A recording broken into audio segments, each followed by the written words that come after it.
नकली की आदमी है कौन, इस आदमी की असल में ट्रेनिंग क्या है? देखिए, मुझे नहीं लगता कि विजय शाह है कौन और एक किस ट्रेनिंग से आया, इस पे चर्चा की जाए। वो कौन लोग हैं जो हिमांशी नरवाल शहीद की पत्नी को अभद्रता की गालियां देते हैं? वो कौन लोग हैं जो फॉरेन मिनिस्टर विक्रम मिस्त्री की लड़की को गाली देते हैं? वो कौन लोग हैं जो हर बात पे, हर सवाल करने पर आपकी माँ की बहन की गालियां बकते हैं और उनके ऊपर सरकार कोई कार्रवाई नहीं करती है? फ्लुएंटली, जैसे लोग अंग्रेजी और हिंदी में, संस्कृत में फ्लुएंट होते हैं, वैसे वो अभद्रता में फ्लुएंट है, महिलाओं के खिलाफ अभद्रता में फ्लुएंट है। मतलब मोदी के प्राइम मिनिस्टर बनने के साथ ही, उत्थान और उदय होने के साथ ही इस देश के पॉलिटिकल कल्चर में एक बहुत भयंकर गिरावट आई है। ये पूरा एक जो यौनिक रूप से कुंठित सेक्सुअल फ्रस्ट्रेटेड लोगों का गिरोह है। बायो में जाके देखेंगे, असली हिंदू, कट्टर हिंदू, आरएसएस समर्थक, मोदी समर्थक, यही लिखा होता है। कि कांवड़ यात्रा के दौरान इस तरह की कितनी सारी घटनाएं देखने को मिलती हैं कि लिंचिंग के बारे में प्रधानमंत्री से कितनी बार कहा गया, कितनी बार ये लोगों ने अपील किया कि कुछ तो बोले, एक शब्द तो बोले, ऐसा ये सब बंद करिए। जरूरी है कि उस मंच पे जिस पर विजय शाह बदतमीजी बक रहा था, उस पे एक बुजुर्ग महिला भी बैठी हुई थी जो भारतीय जनता पार्टी की नेत्री हैं। सामने भी 100-150 औरतें बैठी हुई थी और 200-500 लोग बैठे होते, सभी आरएसएस और बीजेपी से जुड़े। उनमें से किसी ने भी उस पर आपत्ति नहीं की, सब ताली बजा रहे। भाई, हिंदू राष्ट्र में सोफिया कुरैशी कहाँ होगी कि जब वो लड़ने जाएगी तो वो आपकी बेटी होगी और बाकी फिर मुसलमान होगी, मलेच्छ होगी। दया शंकर सिंह आपको याद होंगे, उन्होंने मायावती जी की तुलना एक प्रोस्टिट्यूट से की। इसके बाद पार्टी ने उनको निकाला, लेकिन आज देखिए वो मंत्री है। तो ह्यूमन राइट को मानते ही नहीं। उनको लगता है कि एनजीओ वालों का ये फ्रॉड है और ह्यूमन राइट जैसी कोई चीज होती ही नहीं है। और ये तो बिल्कुल मध्यकालीन किस्म की बर्बरता है। जैसे मध्यकाल में ऐसा होता था कि आपके जो सब्जेक्ट्स नहीं है, जो आपकी प्रजा नहीं है, आप उनको मार दो, काट दो, जला दो, पानी में फेंक दो, पत्थर डाल के मार दो। आईएसआईएस ने जो करता था वहां पर, अभी सीरिया में आपने देखा कि वो क्या करते थे। वो उसको देखिए, एलन मस्क को देखिए, वो ये माँ की बहन की गालियां उसके लिए वायलेशन है ही नहीं। वो तो उस किस्म की पोस्ट खुद ही करता है। ये तो उनका कॉर्पोरेट कल्चर है। मुझे याद है कि जेएनयू से एक लड़का, नजीब नाम था अगर मैं गलत नहीं हूँ तो वो गायब हो गया, उसका कुछ भी पता नहीं लगा। इतनी मिराकुलस बात है कि ना कोर्ट को फिक्र है और ना सरकार को फिक्र है, और बाकी आम जनमानस की तो खैर कोई बात ही नहीं। उन्होंने तो अफीम खा रखी है, किसी को कुछ मालूम नहीं कि हो क्या रहा है। रोहिंग्यास हमारे देश के लिए समस्याएं हैं, लेकिन रोहिंग्यास के लिए आपने बांग्लादेश से कभी बहुत सीरियसली बातचीत ही नहीं की। आज नहीं, सत्ता पलट गई, उसके पहले भी नहीं की।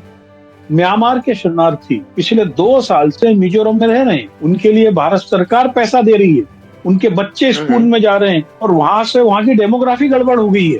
मतलब अमित शाह जी बार बार चीखते चिल्लाते हैं संसद में खड़े होकर के। वो इतना इनकॉम्पिटेंट मिनिस्ट्री है कि वहां पर ये जानकारी ही नहीं कितने रोहिंग्या, बस सिर्फ हवा में खेल रहे हैं। ये रोहिंग्या, वो रोहिंग्या, ये बस्ती, वो बस्ती, लेकिन उनके बारे में एक फैक्ट नहीं है। हमारे पास जो भी फैक्ट हैं वो अखबारों से कहीं दाएं बाएं से हैं। भारत सरकार के पास कोई फैक्ट नहीं है इससे संबंध। बिल्कुल। अकेले मणिपुर में कम से कम 50 गांव बस गए।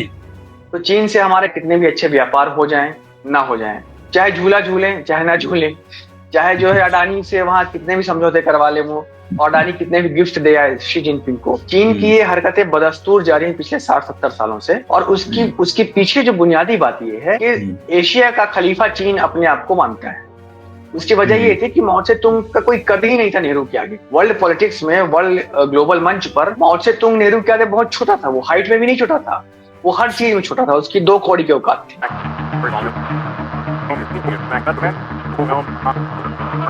सलाम, नमस्कार, मैं हूं कुणाल पाठक और आप देख रहे हैं द लखनऊ पोस्ट आज का अखबार। इस कार्यक्रम में मेरे साथ मेरे मेहमान हैं इंडिया क्लाइमेट चेंज.com के फाउंडर पंकज चतुर्वेदी जी और नेशनल हेराल्ड से विष्णु। स्वागत है आप दोनों का।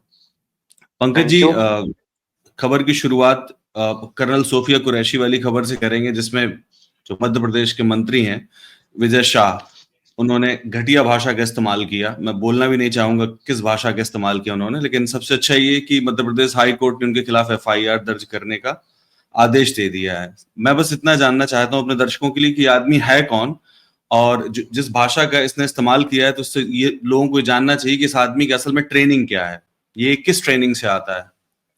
देखिए, मुझे नहीं लगता कि विजय शाह है कौन और एक किस ट्रेनिंग से आया, इस पे चर्चा की जाए। उससे बड़ा एक व्यापक जो एक कैनवास है, स्पेक्ट्रम है। अभी तत्काल की घटना देखिए, वो कौन लोग हैं जो हिमांशी नरवाल शहीद की पत्नी को अभद्रता की गालियां देते हैं? वो कौन लोग हैं जो फॉरेन मिनिस्टर विक्रम मिस्त्री की लड़की को गाली देते हैं? वो कौन लोग हैं जो हर बात पे, हर सवाल करने पर आपकी माँ की बहन की गालियां बकते हैं और उनके ऊपर सरकार कोई कार्रवाई नहीं करती है? वे कौन लोग हैं जिन पे सरकार कार्रवाई नहीं करती? और वे कौन लोग हैं जिनके खिलाफ सरकार योगी जी और मोदी जी के खिलाफ सोशल मीडिया पे कुछ भी लिखने पर तत्काल गिरफ्तार कर लेती है, उनका जुलूस निकाल देती है? असल समस्या ये है, ये पूरा एक जो यौनिक रूप से कुंठित सेक्सुअल फ्रस्ट्रेटेड लोगों का गिरोह है, जिनके आप पर्सनल बायो पे जाके देखेंगे, असली हिंदू, कट्टर हिंदू, आरएसएस समर्थक, मोदी समर्थक, यही लिखा होता है। और सबसे बड़ी चीज है कि आज की तारीख तक सड़क चलता एक कुत्ते ने आपको काट लिया, तो मैं ये कुत्ता कौन है इस पे स्टोरी नहीं करता हूं। अखबार में कहानी ये छपती है कि कुत्तों को काटने से रोकने के लिए सरकार ने क्या क्या किया। तो ये जो उजड़ कुत्ते सोशल मीडिया पे गंद मचाए हुए हैं, उनको रोकने के लिए सरकार ने क्या किया, ये हमको जानना जरूरी है। ये हमको जानना जरूरी है कि उस मंच पे जिस पे विजय शाह बदतमीजी बक रहा था, उस पे एक बुजुर्ग महिला भी बैठी हुई थी जो भारतीय जनता पार्टी की नेत्री है। सामने भी 100-150 औरतें बैठी हुई थी और 200-500 लोग बैठे होते, सभी आरएसएस और बीजेपी से जुड़े। उनमें से किसी ने भी उस पर आपत्ति नहीं की, सब ताली बजा रहे थे। उनके मुखमंडल पे ऐसी छाया थी, आप उस वीडियो को ध्यान से देखिए। आप विजय शाह को देख रहे होंगे, मैं आसपास बैठे गुलदस्तों को देख रहा था कि ये सभी लोग समान रूप से उसी नीच विचारधारा के हैं, जिनके लिए महिला एक उपभोग की वस्तु है और ये हर महिला को उसी नजर से देखते हैं। बिल्कुल अरे ठीक बात है। वो आप देखो, वो धीरेन्द्र शास्त्री, वो लक्ष्मीबाई हो गई, वो महान हो गई और अचानक बोलेगा मुझको तो हिंदू राष्ट्र बनाना है। तो पूछना पड़ा चाहिए था, भाई हिंदू राष्ट्र में सोफिया कुरैशी कहाँ होगी कि जब वो लड़ने जाएगी तब तो वो आपकी बेटी होगी और बाकी फिर मुसलमान होगी, मलेच्छ होगी। ये पूरी मानसिकता सरकार पोषित है और हम नफरत। देखिए क्या होता है कि स्कूल में, समाज में, सड़क पे जब हम छोटी छोटी गलतियों को अवॉइड करते हैं ना, तो वो एक ऑर्डिनेंस बन जाती है, वो आदत बन जाती है। जिस प्रकार से आम भारतीय की आदत सड़क के नियमों को तोड़ना हो गया है, इसी प्रकार से आम संघी लोगों की आदत महिलाओं के लिए अभद्रता की बात करना हो गया है। आप बताइए, सुल्ली ऐप, बुल्ली बाई ऐप याद करिए, जिसमें लड़कियों को नीलामी कर दी गई थी, और वो सब बिल्कुल। लोग कौन थे? उन सबकी जमानत हो गई, उन सबकी जमानत हो गई और वो सब लोगों के केस गायब हो गए।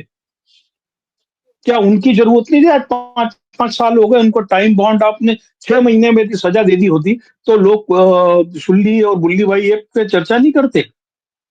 हिमांशु नरवाल के ऊपर अभद्रता करने वाले एक आदमी को घर से घसीट के आपने 151 नहीं बंद कर दिया होता, जैसे आप योगी जी और मोदी जी के लिए कर देते हो। क्या किया किसी को? और जबकि सुप्रीम कोर्ट का एक क्लियर कट आदेश है कि जिसमें भी हेट स्पीच, नफरती भाषण की बात हो, उसे पुलिस को क्यू मोटो लेना है। सू मोटो लेना है, बिल्कुल सही बात है। पर विश्व दीपक, आप ये समझो, मैं ये पूछ रहा हूं कि जैसे पंकज जी कह रहे हैं कि ये गवर्नमेंट सपोर्टेड है, तो ये लगता भी है गवर्नमेंट सपोर्टेड इसलिए क्योंकि आप देखिए कि हिमांशु नरवाल के बारे में जितना प्रोपेगेंडा चला, जिस किस्म की जो बातें की गई, उसमें पंकज जी ने बिल्कुल सही कहा कि एक भी व्यक्ति को पकड़ा नहीं गया, एक भी व्यक्ति के खिलाफ कुछ नहीं किया गया। इवन मैंने ट्विटर में भी देखा कि नीचे पुलिस ने कमेंट तक नहीं किया कि हम कोई एक्शन लेना चाहते हैं, कोई मतलब नहीं। आप निशिकांत दुबे को देख लीजिए, ऐसे तमाम लोग हैं वहां पर असंख्य है जो इसी किस्म की भाषा का इस्तेमाल करते हैं और बहुत फ्लुएंटली, जैसे लोग अंग्रेजी और हिंदी में, संस्कृत में फ्लुएंट होते हैं, वैसे वो अभद्रता में फ्लुएंट है, महिलाओं के खिलाफ अभद्रता में फ्लुएंट है और उन्हें कोई रोकने टोकने वाला भी नहीं है। देखिए, इसमें इसके 3 पक्ष हैं जो मुझे लगता है। एक तो है कि पॉलिटिकल कल्चर, ठीक है? इस देश का पॉलिटिकल कल्चर ऐसा हो गया है। एक दौर था, मैंने खुद देखा है, पंकज जी का जो टाइम रहा होगा वो तो और भी अच्छा था, कि जो नेता होते थे वो थोड़े जिम्मेदार होते थे। जो पब्लिक स्फेयर में जो लोग काम करते थे, उनको लगता था कि हम जो बोल रहे हैं वो संभल करके बोले, ऐसा कुछ भी ना बोले जिससे विवाद हो, या हमारी जिम्मेदारी है जो हम बोलते हैं उसके प्रति। लेकिन भारतीय जनता पार्टी के वो उत्थान, मतलब मोदी की प्राइम मिनिस्टर बनने के साथ ही, उत्थान और उदय होने के साथ ही क्या हुआ है कि हमने देखा है कि इस देश के पॉलिटिकल कल्चर में एक बहुत भयंकर गिरावट आई है। आज आप जो मंत्री हैं, जो कैबिनेट मंत्री हैं, आप ये आपने ये तो छोटा आदमी है, आपने देखा होगा कि पार्लियामेंट में बीचों बीच अमित शाह ने बोला था किसी बात में, डिबेट में, कि हम आतंकवादियों से बात नहीं करते, उनके यहाँ पे सीधे गोली मारते हैं, ठाए से गोली मारते हैं। और इसी संसद में, देश की संसद में विधुड़ी ने, रमेश विधुड़ी ने क्या क्या क्या कौन से लफ्जों का इस्तेमाल किया, ये हम सबने देखा है। तो इस देश का जो पॉलिटिकल कल्चर है ओवरऑल वो बहुत गिर चुका है, गटर में जा चुका है। ये उसी का एक रिफ्लेक्शन है, नंबर एक। इसका एक पक्ष ये है। दूसरा पक्ष ये है कि इसमें एक तो जिस पॉलिटिकल कल्चर से वो आता है, जहां से उसकी ट्रेनिंग हुई है, विजय शाह ना, विजय शाह, हाँ, विजय शाह की जहां से ट्रेनिंग हुई है मध्य प्रदेश की, वैसे भी वो हिंदुत्व की प्रयोगशाला है। और जहां पे जिस बैकग्राउंड से आता है, वो जिस कल्चर से आता है, उसमें औरतों के प्रति उनको जैसा कि कह रहे थे पंकज जी, उनको सेक्स ऑब्जेक्ट समझना, ये बहुत ही प्राइमरी, या घर के अंदर परिवार की जिम्मेदारी संभालने वाला, काम संभालना, घर की चौका चूल्हा करना, ये उनकी प्राइमरी सोच होती है औरतों के बारे में। यहाँ पे उसको डबल वो मिल गया, एक तरीके से टारगेट मिला।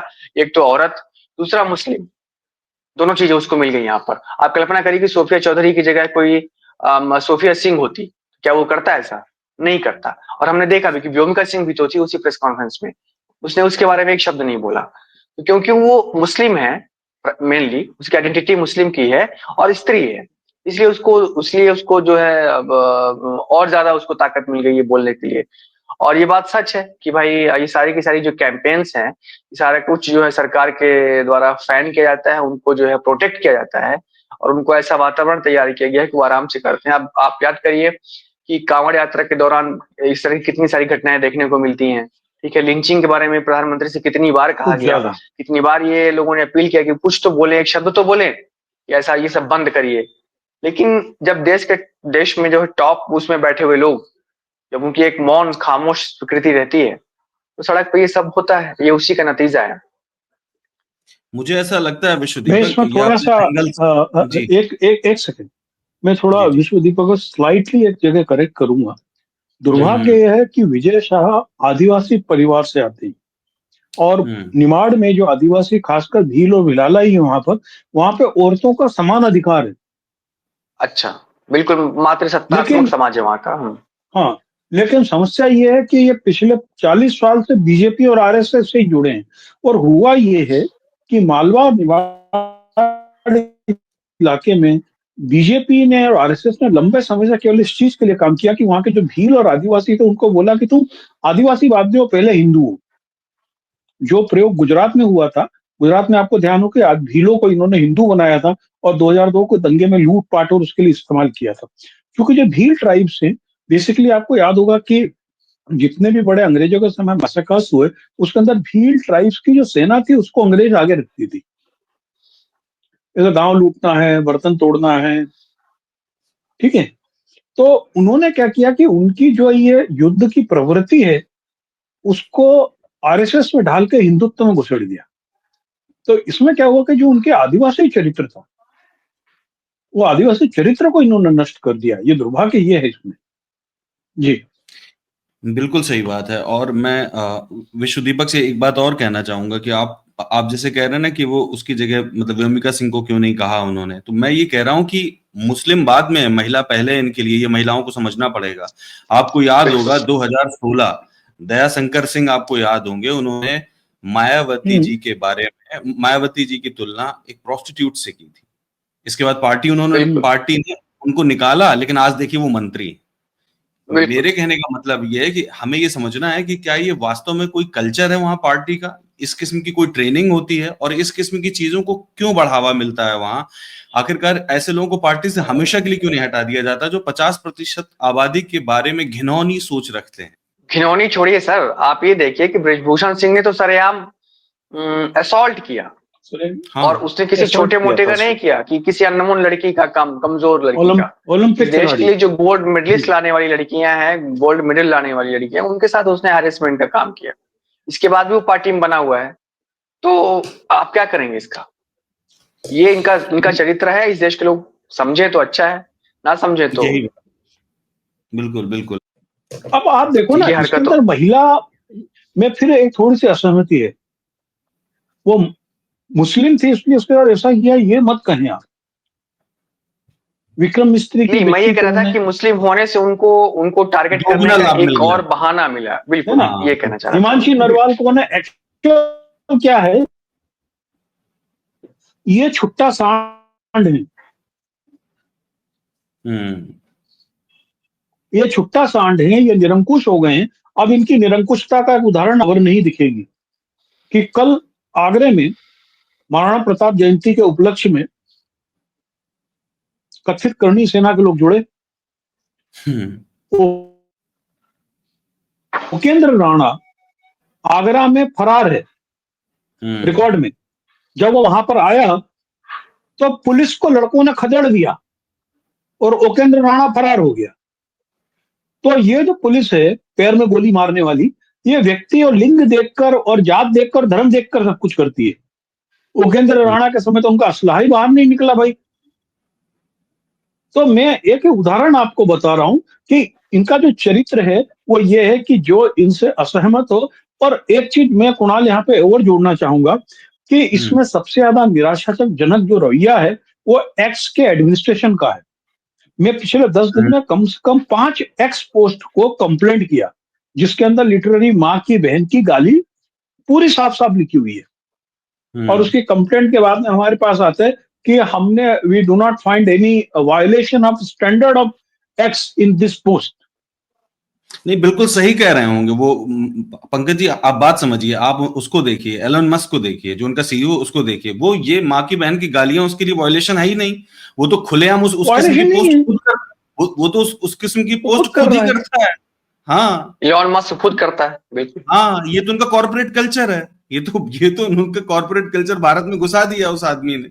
उसको कोई इस चीज का वायलेशन नहीं है। हमें बस ये देखना है, जो एक खबर है आगे वाली, कि सुप्रीम कोर्ट में एक याचिका गई है जिसमें यह बताया गया है कि 43 रोहिंग्या शरणार्थियों को दिल्ली पुलिस पकड़ के ले 51। जाती है और अंडमान में नेवी के शिप के माध्यम से उसको समुद्र में फेंक देती है, पट्टी बांध करके।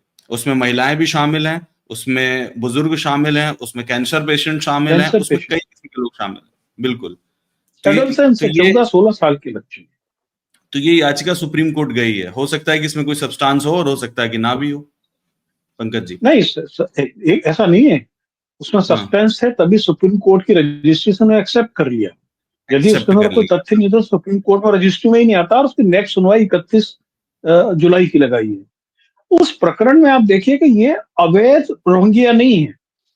आपको एक चीज समझनी होगी, हमारे यहाँ हम्म बहुत सारे विदेशी हैं जो यूनाइटेड नेशन का जो रिफ्यूजी कमीशन है उससे उनको बाकायदा कार्ड मिला हुआ है। हम्म ये वो लोग हैं, ये अवैध रूप से बांग्लादेश के रास्ते में घुस के आए हुए लोग नहीं है। ये हम्म पंजीकृत शरणार्थी हैं। यदि आप यूएनएचसीआर से रजिस्टर्ड शरणार्थियों के साथ ये कर सकते हो, तो अब आप सोचिए कि पिछले 1 महीने से पूरे देश में रोहिंग्याओं को पकड़ने का बहुत बड़ा अभियान चल रहा है। हम्म दिल्ली में 600-700 लोग पकड़े गए हैं, राजस्थान से हमें खबर है, गुजरात में तो अकेले अहमदाबाद में 1800 लोगों को इन्होंने ऐसा पकड़ा हुआ है। आखिर आप उन लोगों का क्या कर रहे हैं? देखिए, रोहिंग्या अवैध रूप से भारत में रह रहे हैं, वो भारत के संसाधनों का इस्तेमाल कर रहे हैं, ये हमारे लिए चिंता की बात है। रोहिंग्या यदि अपराध में शामिल है तो और चिंता की बात है। लेकिन ये एक लाइन एंड ऑर्डर का बंदा है। आखिर वो सीमा से पार कैसे होते हैं और यहाँ पर आके बस्तियां कैसे बना लेते हैं, इसके अंदर जितने पूरे दोषी लोग हैं, उस पूरी जिसको कहते हैं कि चेन ऑफ कमांड को सेट करना चाहिए। लेकिन इस मसले में ये पंजीकृत शरणार्थी है। पंजीकृत शरणार्थी। हाँ, एक होता है कि अवैध अप्रवासी, एक्सेप्टेड रिफ्यूजीज है इसका मतलब, इलीगल ये एक्सेप्टेड इमिग्रेंट। रिफ्यूजी। बिल्कुल। हाँ, और ये रिफ्यूजीज है। जैसे हमारे यहाँ बहुत सारे अफगानिस्तान के रिफ्यूजीज उनको हैं। ऐसे कार्ड्स मिलते हैं, कार्ड्स मिलते हैं उनको, हाँ, कार्ड्स आई मिलते कार्ड हैं। कार्ड जैसे होता उनका है कार्ड यूएनएच, मिलता है। हाँ ठीक है। उसके उसका जो जो समझौता है उसके अकॉर्डिंगली उनको जो मिनिमम फैसिलिटी होती है, including the education of the children, ये देना चाहिए। सुप्रीम कोर्ट का पिछले महीने का एक फैसला था, उसमें लिखा गया था कि जो भारत के नागरिक नहीं है उनके लिए भारत के संविधान में निहित कर्तव्य और अधिकार लागू नहीं होते। ठीक है, उस फैसले का आधार बनाकर पूरे देश में रोहिंग्यास और इनकी तलाश का काम शुरू किया गया। लेकिन उसमें जो बहुत माइनर लाइन है, once you registered a person as a refugee, he is not the illegal migrant. Of course. और ठीक है, ये जो केस हुआ है ये अवैध अप्रवासी, हालांकि मेरी निजी राय है कि यदि वो अवैध अप्रवासी भी हैं तब भी आप तो ये हम नहीं कर उनको सकते। समुद्र में नहीं, हम उनको समुद्र में नहीं फेंक सकते। पंकज जी, हमारा संविधान चाहे नागरिक हो या ना हो, अनुच्छेद 21 के तहत प्रोटेक्शन सभी को प्रोवाइड करता है, चाहे वो अवैध रूप से आ गए हो, चाहे वो अपराधी हो, चाहे वो कोई भी हो। राइट टू लाइफ आप किसी का नहीं छीन सकते अनलेस उसको फांसी की सजा न दे दी गई हो। खैर, अगली बात ये है विश्वदीपक की मुझे याद है कि जेएनयू से एक लड़का नजीब नाम था, अगर मैं गलत नहीं हूं तो वो गायब हो गया नहीं था, उसका वो कुछ अभी भी भी पता नहीं गायब लगा। है। इतनी मिराकुलस बात है नहीं। कि ना कोर्ट को फिक्र है और ना सरकार को फिक्र है, और बाकी आम जनमानस की तो खैर कोई बात ही नहीं, उन्होंने तो अफीम खा रखी है, तो किसी को कुछ मालूम नहीं कि हो क्या रहा है। वो लड़का गायब है, इतने स्टीम्ड एजुकेशनल इंस्टीट्यूट में पढ़ता था, इसके बाद भी उसका कुछ नहीं पता चला, प्रॉपर पैरवी की उनके परिवार ने भी, फिर भी कुछ नहीं मालूम चला। सवाल ये है कि क्या ये पुलिस ये स्वीकार भी करेगी कि 43 लोग यहां से हिलाए भी गए थे या 43 लोग यहां से गए भी थे? इन रोहिंग्या शरणार्थियों को हम पोर्ट ब्लेयर ले भी गए, अंडमान ले भी गए, फेंकने की बात तो बाद में आती है। बिल्कुल। और मान लीजिए कि अगर ये स्वीकार कर भी लेते हैं और ये भी मान लीजिए कि इनके खिलाफ कुछ सबूत भी होंगे, जिन्होंने याचिका फाइल की है, तो निश्चित रूप से उनके पास कुछ ऐसे सबूत होंगे, तो उससे मतलब फर्क क्या पड़ता है इवेंचुअली? तो ये जो सरकार का जो अप्रोच रवैया है वो तो ह्यूमन राइट वायलेशन को, वो तो देखिए बात ये है कि ये ह्यूमन राइट को मानते ही नहीं है।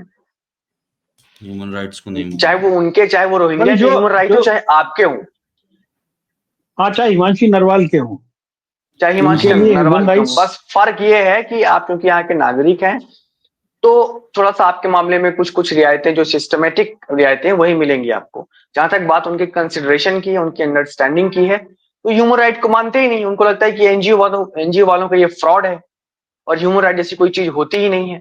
और ये तो बिल्कुल मध्यकालीन किस्म की बर्बरता है। जैसे मध्यकाल में ऐसा होता था कि जो आपके जो सब्जेक्ट्स नहीं है, जो आपकी प्रजा नहीं है, तो आप उनको मार दो, काट दो, जला दो, पानी में फेंक दो, पत्थर डाल के मार दो। आईएसआईएस ने जो करता था वहां पर, अभी सीरिया में आपने देखा कि वो क्या करते थे, वो यही करते थे। तो ये उस किस्म की माइंडसेट है। ये तो ये बहुत ही मतलब निंदनीय और बर्बर है, अमानवीय है। मेरे तो रोंगटे कांप गए सुबह जब मैंने ये खबर देखी, तो मैंने देखा इसको। तो ठीक है, आपको वो इलीगल है, आपको लगता है कि उनकी लीगैलिटी की जांच होनी चाहिए, तो आप उनको इनकम्पाउंड कर दो, कहीं स्कूल में डाल दो, कुछ कर दो, किसी जगह पे रख दो, उनकी जांच कर लो, या कम से कम अगर आप नहीं कर सकते हैं तो यूनाइटेड नेशन को हैंड ओवर कर दो। भाई आप वो तो बिल्कुल सही बात आपने तो असम में बहुत बड़े बड़े डिटेंशन सेंटर बना रखे हैं। वहीं दिल्ली में भी जो दिल्ली में जो लामपुर में जो भिखारियों वाला घर है, उसको डिटेंशन सेंटर भी नोटिफाइड कर रखा है इन्होंने। वहां पे भी बहुत सारे इलीगल अकेले रोहिंग्या नहीं, पाकिस्तानी, बांग्लादेशियों को भी रखा हुआ है उन्होंने।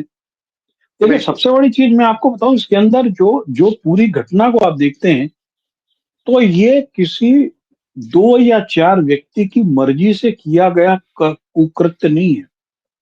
इसमें बाकायदा पूरा तंत्र शामिल है।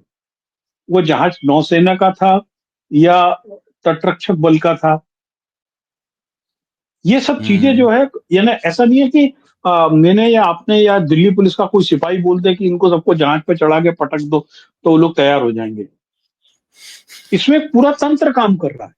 बिल्कुल हाईएस्ट लेवल से ये अप्रूवल हुआ होगा, ये हाईएस्ट लेवल से अप्रूव्ड है ये।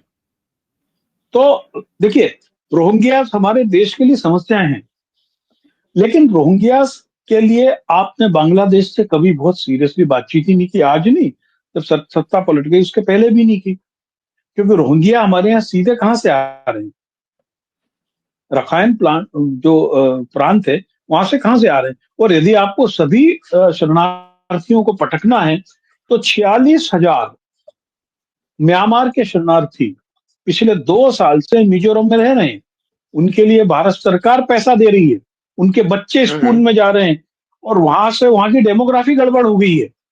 अकेले मणिपुर में कम से कम 50 गांव बस गए हैं, जिनको वो कहते हैं कि कुकीस नगा वो चीन के हैं, और उसमें अधिकांश वो लोग हैं जो वहां पर मिलिट्री एक्शन के कारण उसके अंदर फायर ऑफिसर्स हैं, पुलिस ऑफिसर्स हैं, ऑन रिकॉर्ड है ये 46,000, ये वहां की विधानसभा में स्वीकार किया गया आंकड़ा है।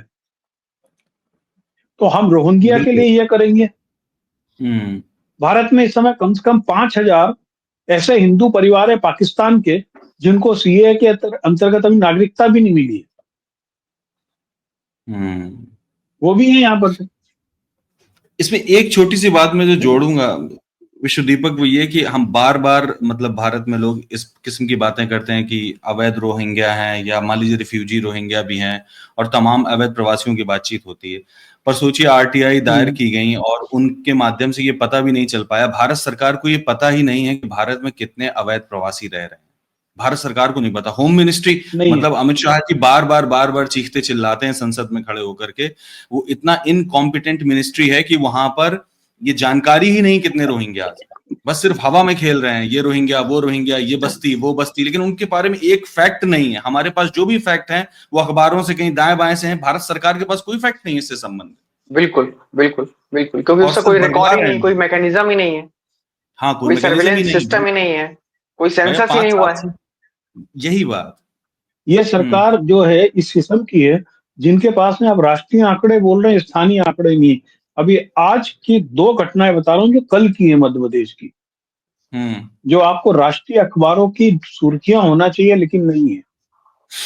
पहली खबर जो है मध्य प्रदेश के सिवनी जिले के केवलारी तहसील के गांव की है, जहां पे एक कोई रमेश नाम के इंसान है। रमेश को अब तक 30 बार सांप काट चुका है, 8 बार उसके खेत में आग लग गई है। उसके नाम से कुल 38 क्लेम बने, और वो जो थे करीबन 1,20,00,000 रुपए के। ऐसे ही इस गांव में रामचंद्र जी हैं, रामचंद्र जी को 19 बार सांप ने काटा है, और उनने 38 केस बने उनके नाम से, लगभग 48 लाख रुपए के। ऐसे 47 लोग केवल एक गांव में हैं। तो फ्रॉड चल रहा है। आगे बढ़ते, दमोह जिले में जवेरा तहसील में कल एक मुख्यमंत्री सामूहिक विवाह का आयोजन हुआ।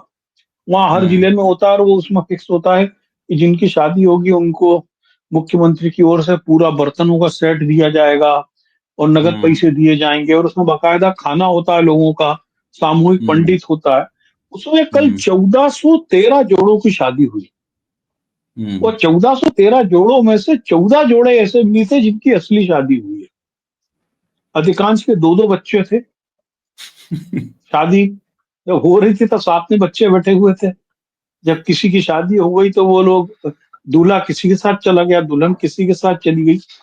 ये पूरा जो फ्रॉड का खेल चल रहा है, सरकारी पैसे को लुटाने का, और वो ये सब जो जब होता है ना तो इसमें बड़े अधिकारी में उपस्थित होते हैं, वो जानबूझ करके ये कराते हैं जिससे कि 20, 25, 30 लोगों को आप ट्रैप में रख सको। भविष्य में इनसे हम मतदाता सूची में गड़बड़ कराना है, ईवीएम चेंज कराना है, इन सब से करे साले जेल जाएगा, नकली शादी के पैसे खा गया था। आप समझ रहे, ये एक पूरा तंत्र पूरे देश में इन्होंने विकसित कर दिया है। ये अकेले व्यापम से फर्जी भर्ती करने वाले लोग नहीं है। और सबसे बड़ी चीज है जो हमारे कार्यक्रम का उद्देश्य है कि इस तरीके की खबरें जिनको वास्तव में राष्ट्रीय समाचार होना चाहिए था, ये होते ही नहीं है। ये अनुपस्थित हैं अखबारों से, बिल्कुल गायब हैं। बिल्कुल सही बात कहा। ये समाचार होते ही नहीं है। बिल्कुल। अभी आप देखिए, एक और समाचार बताता हूं कि सब लोगों ने अजरबैजान का केला और तुर्की के सेव फल का बहिष्कार करना शुरू कर दिया। हम लोगों ने पहले चाइनीज लड़ी का भी किया था दिवाली पे, और फिर हमारा विरोध जरा टिकटॉक पे आके टिक गया था। भाई अजरबैजान में कितने भारतीयों का निवेश है? अजरबैजान से जो हम क्रूड ऑयल ले रहे हैं, एक ये 733 सरकारी मिलियन आंकड़ा डॉलर है। 733 मिलियन डॉलर का है सर। ठीक है, अब हम हाँ। इतना उनसे कच्चा तेल ले रहे हैं और हमारे वहां लोगों के निवेश है। जाहिर है कि जिनके निवेश होंगे वो वही होंगे।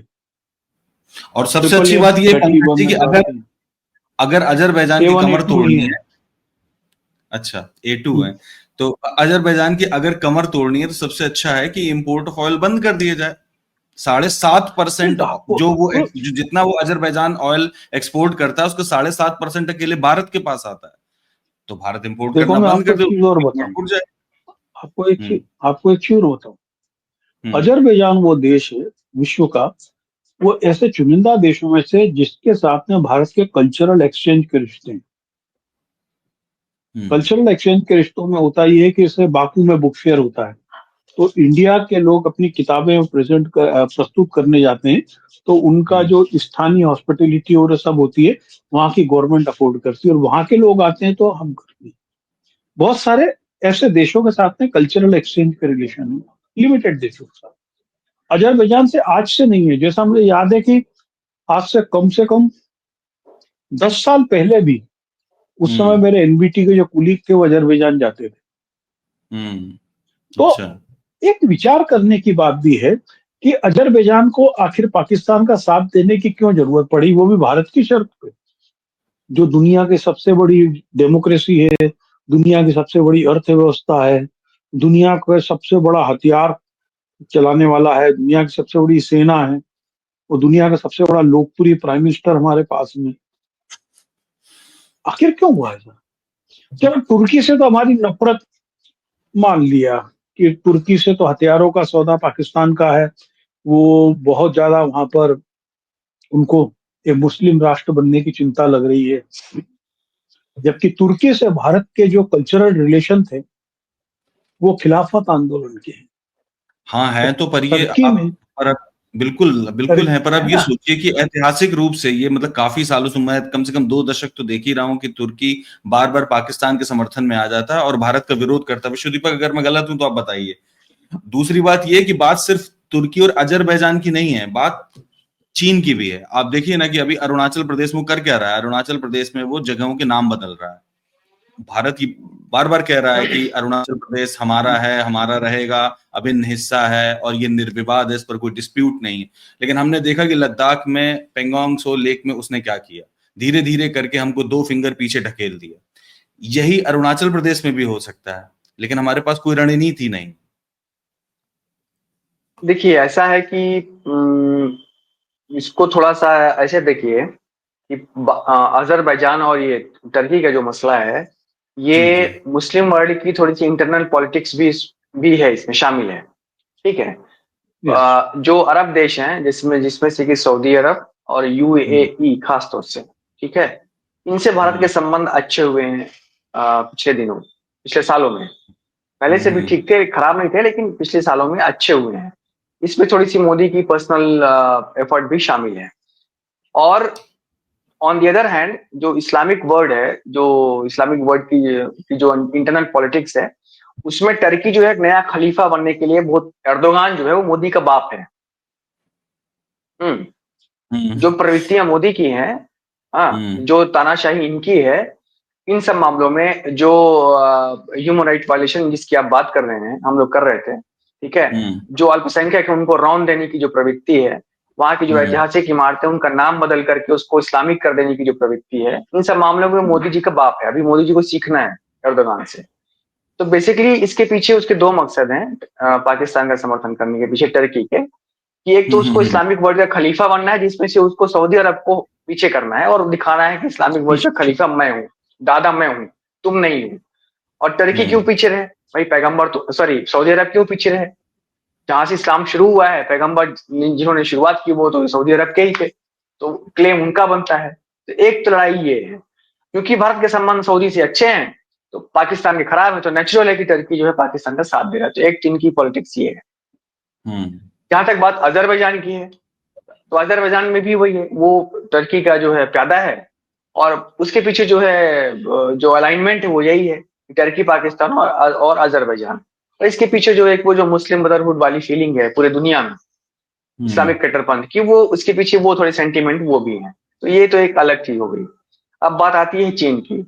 तो चीन से हमारे कैसे संबंध, हमारे कितने भी अच्छे व्यापार हो जाएं ना हो जाएं, ठीक है, झूला चीन झूला की चाहे झूला झूले चाहे ना झूले, चाहे जो है अडानी से वहां कितने भी समझौते करवा ले वो, और अडानी कितने भी गिफ्ट दे आए शी जिनपिंग को, चीन की ये हरकतें बदस्तूर जारी हैं पिछले 60-70 सालों से।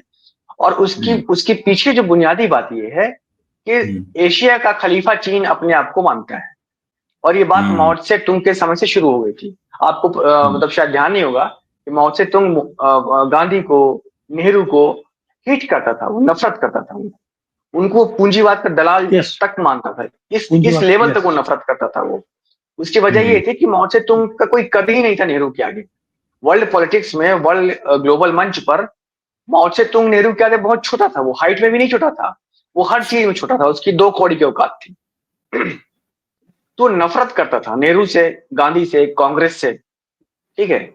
तो इन तमाम चीजों के बीच में जो है वो उस समय से ही उसकी जो पॉलिसी है ये हिंदुस्तान को दबाने की, एनक्रोच करने की, काटने की, तो वो पॉलिसी अभी मुसलसल चल रही है, अभी तक चल रही है।